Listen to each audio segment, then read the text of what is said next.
Fala rapaziada, eu sou o Bernardo e esse é o Futebol em Foco.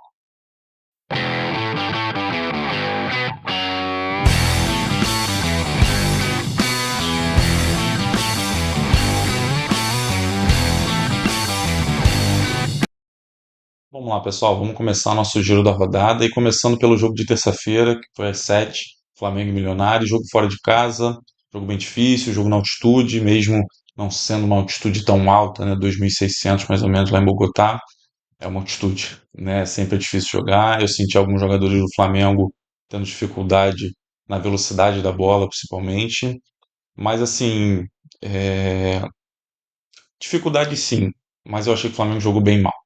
Bem mal, claro, com alguns desfalques, alguns jogadores poupados, né? A entrada do Davi Luiz, que eu particularmente não gosto quando ele joga pela esquerda. Eu acho que ele fica um pouco torto. A entrada do Igor Jesus, que vem fazendo uma boa temporada, até não foi muito bem nesse jogo, mas entrou também numa função que não é tanto a dele, mais segundo volante. A entrada do Bruno Henrique, que não vem fazendo um bom ano. Não vem fazendo um bom ano. Não acho que o Tite utilize uma formação que o favoreça tanto. Tá? O Bruno Henrique é um jogador de receber bolas em profundidade e tudo, e o Tite pede muito dos seus pontas um ponta que receba mais no pé e vá no um contra um, que eu não acho que seja a melhor qualidade do Bruno Henrique, né? Enfim, não acho que o Flamengo fez um bom jogo.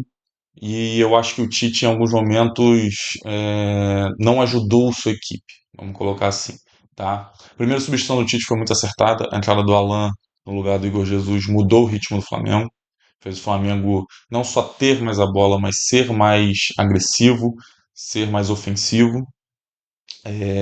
Até o Flamengo achar, né, o seu gol numa boa jogada, excelente jogada com a Arrascaeta, que sofreu pênalti muito bem marcado, expulsão correta, né, e o Flamengo faz 1-0. Só que eu achei que ele demorou muito para trocar o Matias Vinha. O Matias Vinha não estava bem no jogo, né? Perdeu um gol no início do primeiro tempo, que beleza, estava na perna direita dele, mas é um jogo que em Libertadores ela te pune você perdendo esses gols, né? Ainda mais que o Pedro estava logo atrás na perna direita, acho difícil o Pedro perder um gol assim.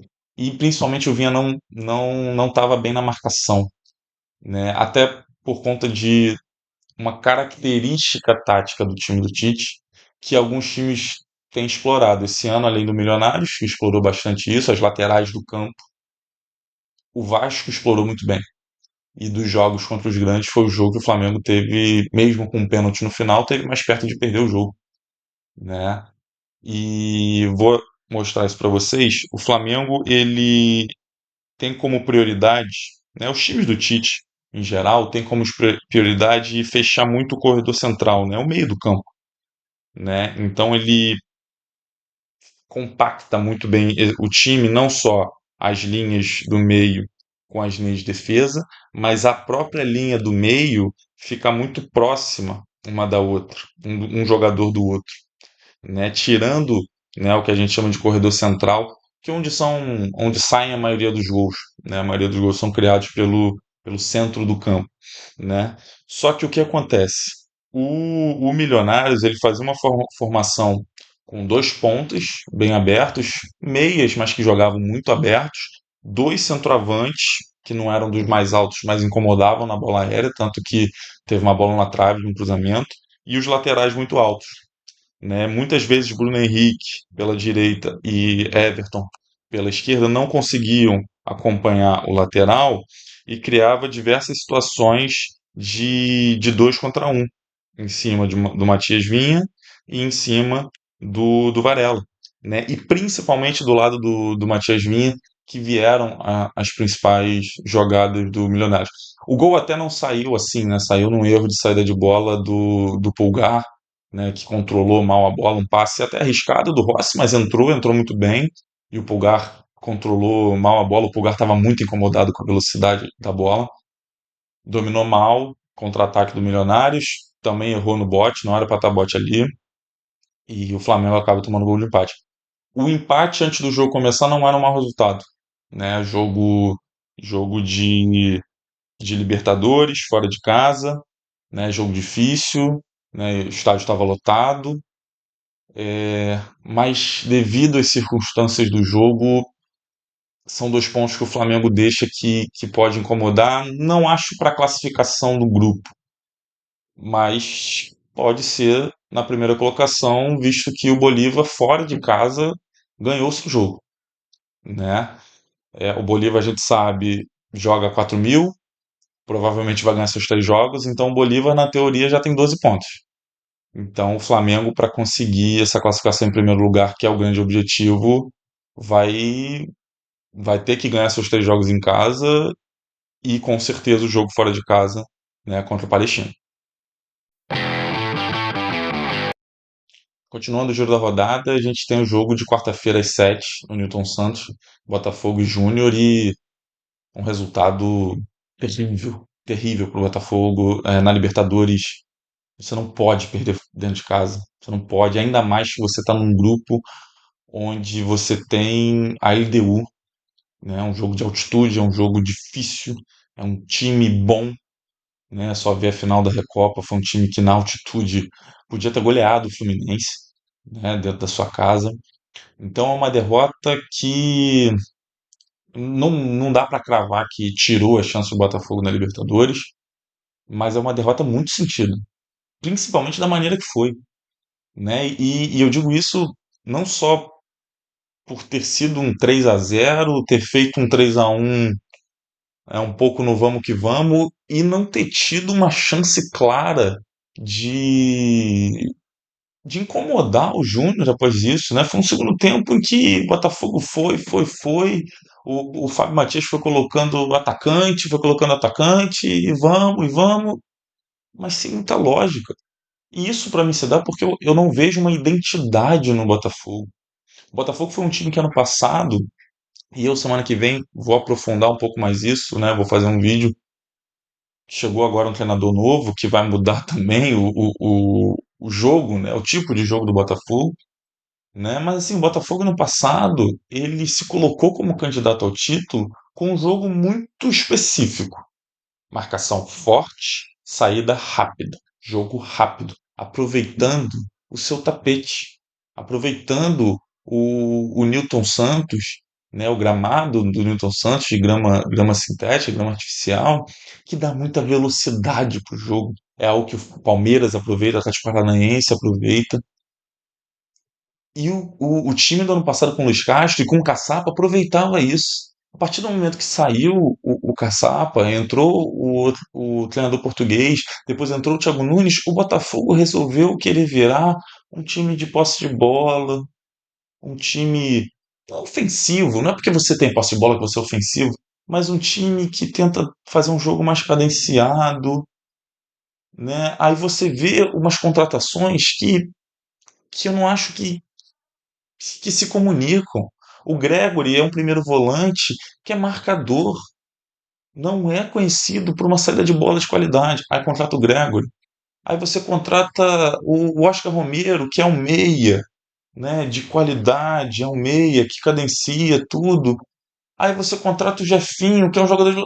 Então, assim, as coisas não se comunicam. O Botafogo tinha a melhor zaga do Campeonato Brasileiro até, principalmente até aquele jogo do Palmeiras, né, que foi onde o Botafogo começou a sua crise. E hoje a zaga do Botafogo é um zagueiro, Lucas Halter, que foi rebaixado com o Goiás ano passado, um zagueiro que estava jogando no Libertad, que assim, ninguém falava dele.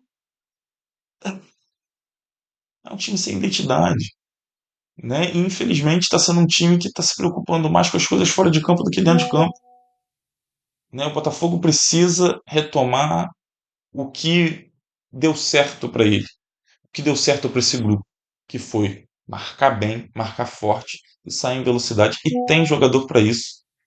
Tem jogador para isso, mas precisa aproveitar. Porque senão vai passar vexame na Libertadores. Não tem como. E vamos para o último jogo da rodada, né? Fluminense e Alianza, lá no Peru. Jogo de quarta-feira à noite. E não só um resultado péssimo, mas uma atuação pior ainda. O Fluminense jogou contra uma equipe que não ganhava dentro da sua casa fazia, sei lá, 12 anos, né, pelo que eu vi na transmissão, e o Fluminense ficou muito perto de tomar uma goleada. O atacante do Alianza teve diversas oportunidades de gol. Uma dentro da pequena área no primeiro tempo, depois no segundo tempo, no início, uma cara a cara com o Fábio que ele perde o gol. Eu não consigo entender o que está acontecendo no Fluminense. Né? Tem certas coisas que estão acontecendo que eu até falei um pouco na análise que eu fiz do Fluminense na semana passada.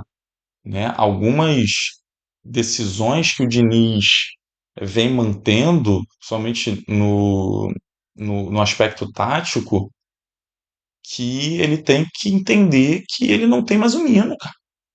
Ele não tem mais um zagueiro de velocidade para fazer cobertura para todo mundo.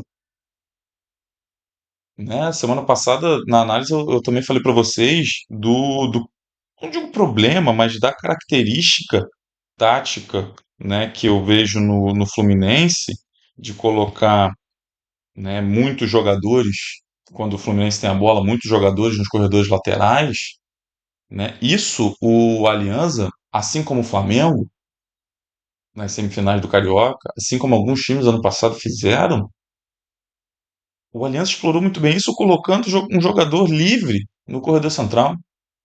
Livre no corredor central. Isso quando o Fluminense tinha bola.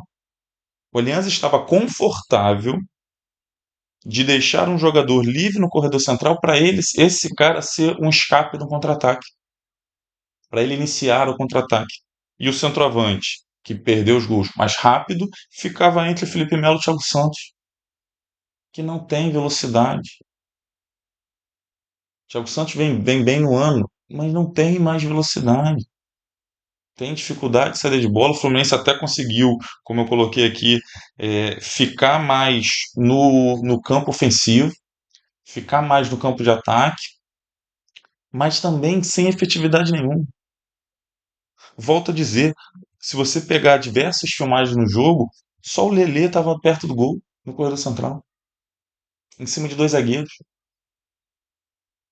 E aí eu vejo muita gente falando que o Cano não está fazendo um bom ano, que o John Kennedy começou muito. Mas como é que vai jogar bem sozinho? Isso eu não via no passado. Isso eu não via no passado. Entende? Então, olha o que estava acontecendo. André vinha ajudar, quando a bola estava no corredor da direita. André vinha ajudar, Martinelli vinha ajudar, todo mundo vinha ajudar. Aí o camisa 10 do Aliança sozinho no meio.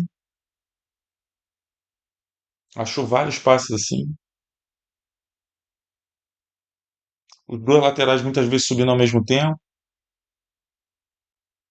O ponta do Aliança, né, fez o que quis, né, o que fez o gol, fez o que quis. Então, assim, o Diniz precisa entender o que está acontecendo. Não adianta o Diniz chegar a toda entrevista e dizer que o time não vem jogando bem, que falta vontade dos jogadores, falta querer jogar, querer fazer, não sei o quê. Não, Diniz.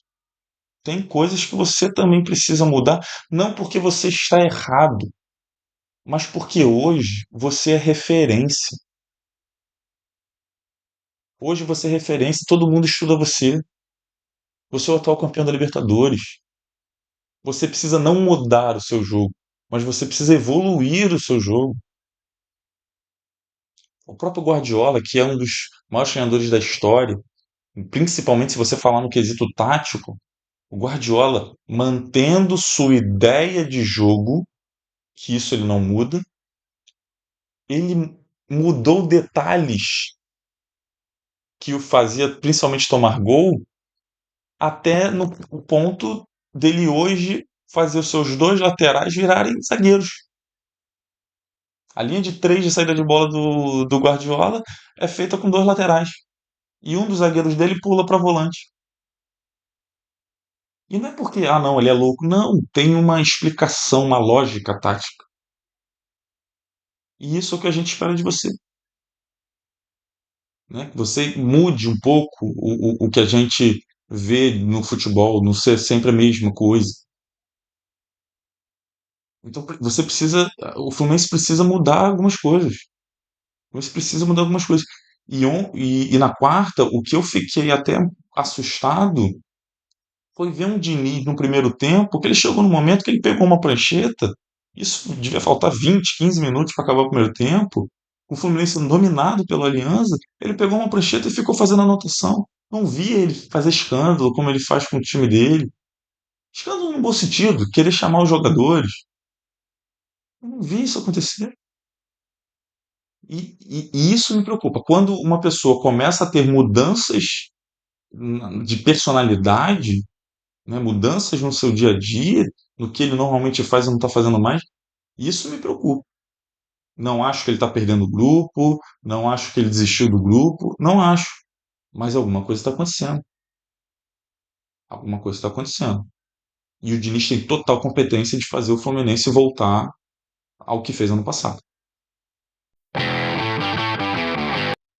Então é isso, pessoal. Esse foi o nosso giro da rodada. Espero que tenham gostado. E se gostou, deixa aquele like, deixa aquele comentário, se inscreve no canal, que isso ajuda bastante. Beleza? Até o próximo vídeo. Valeu!